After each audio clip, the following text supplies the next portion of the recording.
Hey, how's it going? Welcome back. So on this episode, we're actually going to be back in the garage. We got that lifted RS and we need to get some stuff done before the Gambler 500, which is actually coming up this weekend. Dan's flying out from Colorado. He's going to be here Thursday night. Friday, we're going to go visit another shop in Pittsburgh and then head on to the Gambler camp on Friday night. And then Saturday and Sunday is the Gambler 500. So gonna be super cool. Make sure you subscribe and follow along with that adventure. But today's work's actually going to be putting some parts that I've been gathering for this car on and just getting it ready for the event. I don't need to put any of these parts on to participate in the event. It's just going to make it a lot more fun. So a few things we have. We're going to be throwing some speakers in the car just because need tunes and doing some fluid changes, oil change and whatnot. Have some 1-inch lift springs from Rallytech. These are going to be quite a bit better than the springs that are on the car. The suspension that's in here, actually, I don't know if I've ever mentioned, but these are Forester struts, which you get a little bit of lift off of this, and then Forester springs. Well, after doing a little bit of research, it turns out that the Forester springs in the rear are actually softer than the springs on the RS. There's quite a bit of preload on them, so it's pretty close, but it's why this thing tends to squat when I get on power. And it does make quite a bit more power than it used to. So I have been noticing a little bit of drivability issues there with that, and it rubs in the back, so hopefully that'll help. Got the fender off because I need to trim where it's actually been rubbing on the tire, and the easiest way to do that is just to pull it off and cut it up with a saw. Gonna do stainless brake lines. We have some rotors that I've had sitting around for years. Pads off the old Rallycross car. I'm not using those pads on the car anymore, so they're going to go on this one. I have some braces from Paranoid Fabrication that go right here. So this stiffens the shock tower there to the firewall, the A-post. Fenders off, those will go on. Love that part, super cool. Going to do a transmission pan filter, the spin-on filter, and then some Lucas stop slip. This is the automatic that came with this car. It's got 250-ish thousand miles on it. And after the 30s and after the 6-cylinder swap, it's grumpy. It's got kind of a delayed shift 1-2 and then a really bad flare 2-3. So I'm just gonna bandage it for the event. It'll be fine. It's gonna make it, we only need 1 or 2 forward gears to make it home. So I'm not worried about that. And then I'm actually going to get another transmission, send it off to ZF Designs. He is my transmission guy in Colorado. He just recently finished up the transmission for the 818. More on that in another episode. Automatic going to be going to Zach. I'm going to have him put some IPT internals in there. Going to talk to the guys at IPT about a torque converter, get something spec'd out for this that is a little more appropriate than just the factory RS transmission. After that, I'm not sure what else we'll get done today, but that's definitely where the list is so far. One thing, if you have a project car, especially if it's something that's really, really silly and you're gonna be doing a bunch of stuff to it, it's got suspension off of this car, an engine out of that car, an ECU out of a different car, you definitely wanna keep track of that stuff just for your own record. You know, if years go by, case in point with the Civic, I've had the Civic for well over a decade. It's hard to remember all the little things that you've done and all the little silly things and the stuff that took hours to research that you don't want to lose that information. So what I always recommend doing is getting a little book and just having a little spiral bound book and just keep it in the car. I really like this brand. These are the Right in the Rain all-weather journals. So they last really well. The paper's really good. They handle greasy fingerprints. You can literally write on them in the rain, as the name implies. So I have a little book for every car. It's got what it is. It's got the VIN. It's got stuff that I've done to it over the years, as long as I've had it. Maybe dollar amounts, stuff like that. Mileage, like you can see the second engine went in this car, so on and so forth. Here's the VIN for the motor that's in the car currently. Just little stuff like that. Little notes. You know, the pitch stop length is now 7¼ inches. This will be invaluable, I promise. You'll need this at some point if you're building, again, something silly, a long-term project car, because you're going to, I'm going to give you an example. How about that? On the Civic, it has a ZC head on a D16 Y6 bottom end, or it did at some point in its life, I should say. It's all ZC now. Dan Willoughby actually went to a parts store, took the timing belt. We knew how long it needed to be, and he just went through all of the timing belts in the store until he found one that was the right length, that had the correct number of teeth and the spacing and so on and so forth. Turns out it came off of a 2-liter Prelude, I want to say. So how would I ever remember that that car needs a 2-liter Prelude belt? Or if I sold it, I'm not going to, but if I did, how would the next owner know that it needs a 2-liter Prelude timing belt? So I have a little book in that car, and it's got all that information. It's got the part number, and it's got everything that you need. Just a thought. So, you know, when you're building these cars and you really have a lot going on, think about it. Get a book. It'll really help you out. All right, got the driver's front all done. Have the Paranoid Fabrications brace on here. Actually clearance this out a little bit more with a hammer, just kind of bash it all back in there. The tire still rubs in the back because they're 30s and they're gonna rub because it's a Subaru, but trying to keep that down a little bit. It doesn't do any damage to the tire because it's smooth. That's actually the thing we're gonna work on next, is trying to get rid of everything that's cutting the tires down. So like the sharp edge of this bracket and the sharp edge of the front fender and stuff like that. But brakes are done on this side. I'm not going to button any of this up actually because the struts still need to come out. So I'll just leave that the way it is. But I'm going to go around the whole car, get all the brake lines done, get the system filled with fluid and bled, and that'll be it for that portion. Brakes are on. I need to pull this fender off and start cutting. I actually already cut this fender out. I marked here where it was rubbing on the tire and took an air saw and took this lip off the fender. I'm going to grind that flat. You can see there's just a tiny little bit, like a 1/4 inch. So I'm gonna go ahead and smooth that out all the way around and put it back on the car and use the fender roller to give it an outward angle. That way, if the tire goes up into it, at least it's going in and pushing the fender out versus cutting the tire up in theory. So we'll see how that does. I'm also gonna trim this right here. I got some sharp spots and I just don't wanna get the tire up in there. And we'll put the quick release back on and get some other stuff put back together. Actually, I have a running list over here. Let's see what we got going on. So lines are done, pads are done, front rotors are done. Fluid, we're gonna double check that once the car's back on the ground and just make sure we still have pressure. Cut front fenders, I'm doing that now. Install braces, I've got half that done. Pull liners, cut and roll rear. Oh, I did the oil change. I just need to do the sticker and fix the power steering line. So that's pretty cool. So, all right, well, back to it. I'm gonna see if I can get this portion of the list done at least today. As you start working on stuff, you start finding stuff. Since I'm removing the fender liner, which really kind of actually doesn't exist, I have this big gaping hole. The air filter sits right here.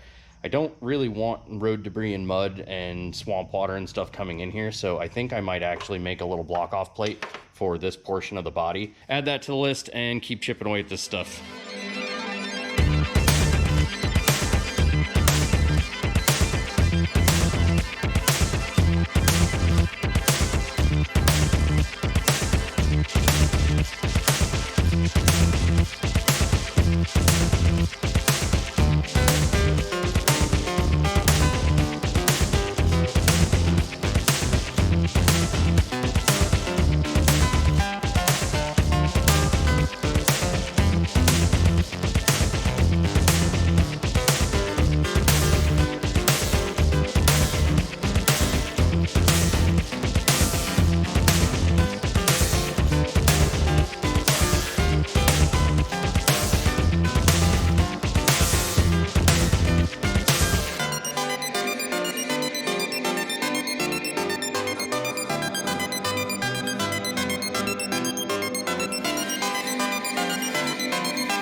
Well, that's going to be it for today. I am all wrapped up with the stuff I wanted to get done. Just have to pull the struts out tomorrow and get the springs on there. Before I do that, I'm probably going to roll the rear arches. I rolled the front. Before anybody says anything, I know this is a terrible job, but if you look, this fender doesn't even have any structure left on it. It's just there to cover the top of the tire legally. So don't give me a hard time about that. I know it looks really, really bad, but did both of those. This one actually looks a lot worse. I might get Jimmy or one of the guys in the body shop to help me out and make that look a little bit better, but got all that done. Brakes are all done. Those are bled, painted inside there, try and keep the rust down a little bit. Ended up moving some wiring harnesses and stuff. There was a wiring harness here for the airbag sensor, and so I got that up and around, just trying to keep stuff basically out of this area and clear. I do plan on this probably coming into contact when we're wheeling, and I don't want it to get caught on anything or rip any wires out or anything like that. One thing I discovered today, I kind of already knew. This thing's been hit right here. I knew that because this was a little crunchy and in here was a little crunchy, and I lost the ground at some point, but underneath there is pretty bad. This has been pulled back the front of the apron, and it's just kind of tin foily and missing bolts, but I don't care. The car was $900, which is primarily the reason why it's so silly, and I don't care about taking an air saw, cutting the quarter panel off, because that's what I got the car for, is to do silly things. So go buy a $900 car, do silly things with it. I'm going to see you tomorrow. Good morning, it's Sunday and we're back at it. I have a couple things I got to get done today on this car. Definitely need to get the suspension pulled off. I still need to use the fender tool and push the back out just a little bit more while the hubs are still bolted on, but the fronts can come off now. I'm done with that. I'm thinking I might actually just trim this and retouch it. I don't like this angle. I really just need to get the tires on and see where they're going to rub and then go from there, but I don't like the way it looks right now, so I think I might just lop that little edge off of it. But looks aren't everything, just trying to save those tires. No point in not cutting up a $900 car to save $1,000 tires, so gonna get that done today. Also got a pretty cool little care package. Where did that go? From the Gambler guys. So this came from Jared. He's one of the guys that's going to be putting on the Gambler 500, which is the entire reason I'm doing all of this work to the silver car. So make sure to follow him along, Jared Rittenauer. This little note in there, and then got us some stickers. So I'm going to put these on the car today.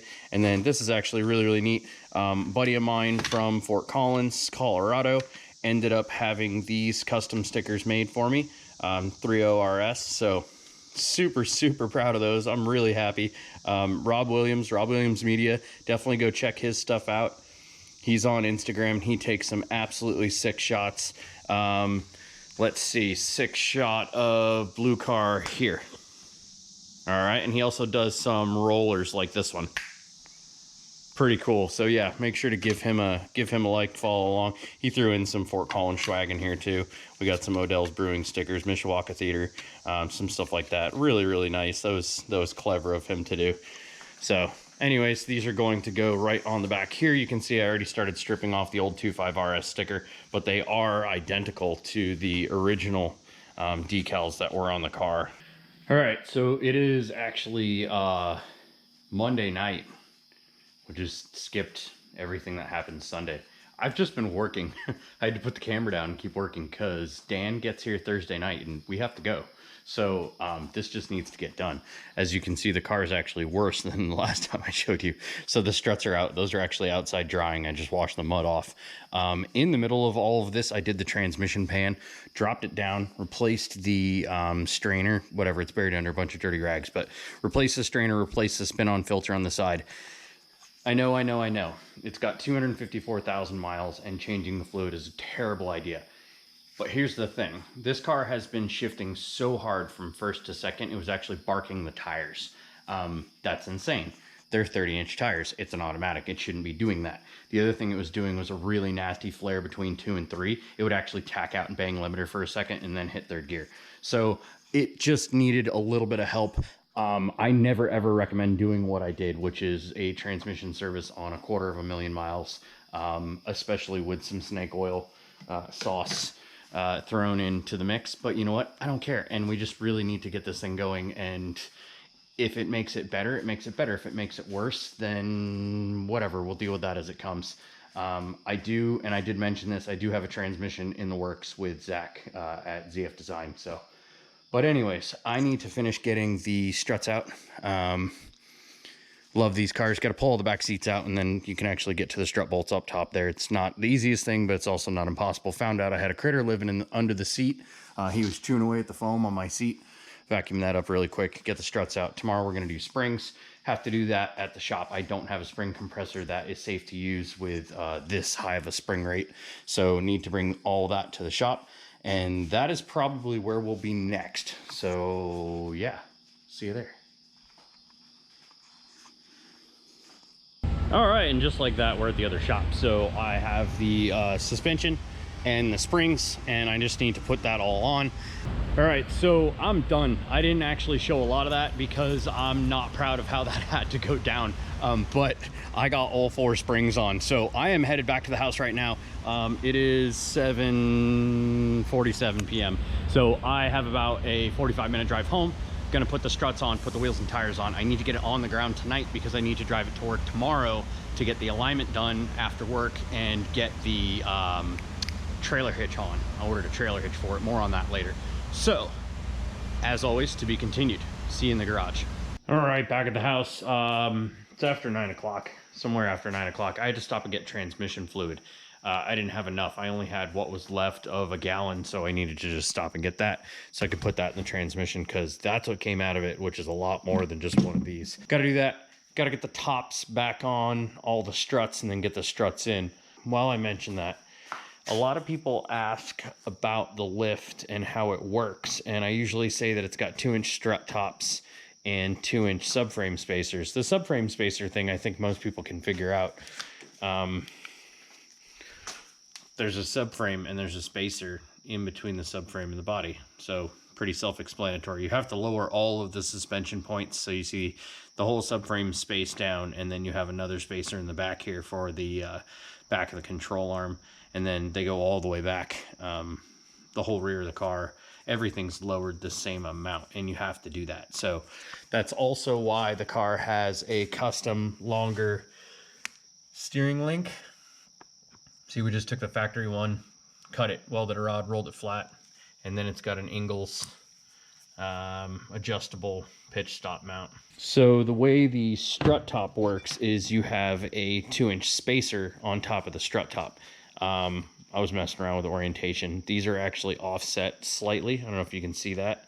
That way you get the camber and caster that you lost by lowering the control arm down. If that doesn't make sense, don't worry about it. So these go on the top of the struts, and then you bolt these down, and then the whole strut assembly is then lowered 2 inches. And then we lowered all the subframe stuff another 2 inches. So effectively, the geometry is exactly the same. Now, on my car, I have Forester struts.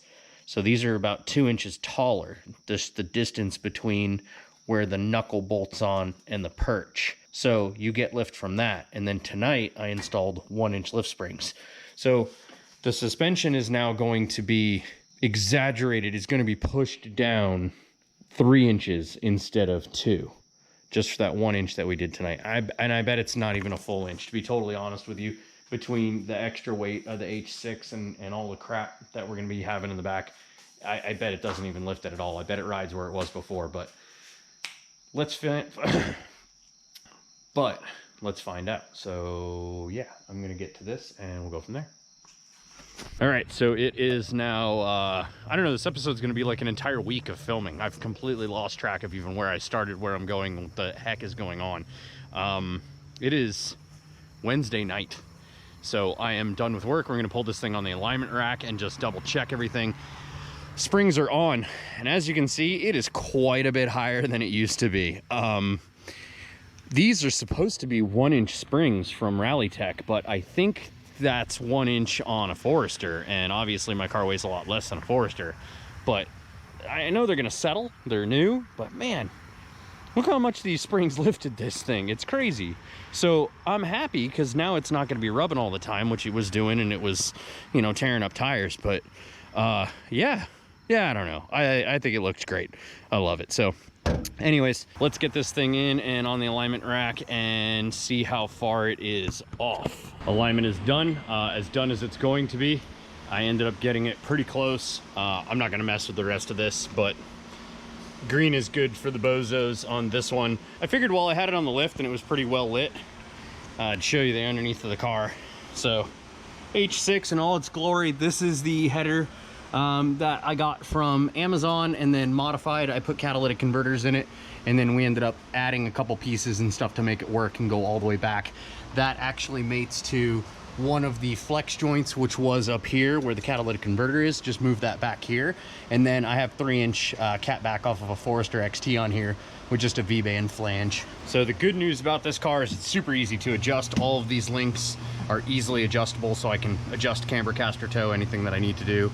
Back here, can change the wheel position with the adjustment up here, so I can move it forward or back in the arch if I need to. I had to get it quite far back actually when it was a little lower because it would rub. Sway bar that's not connected anymore because I really don't need it.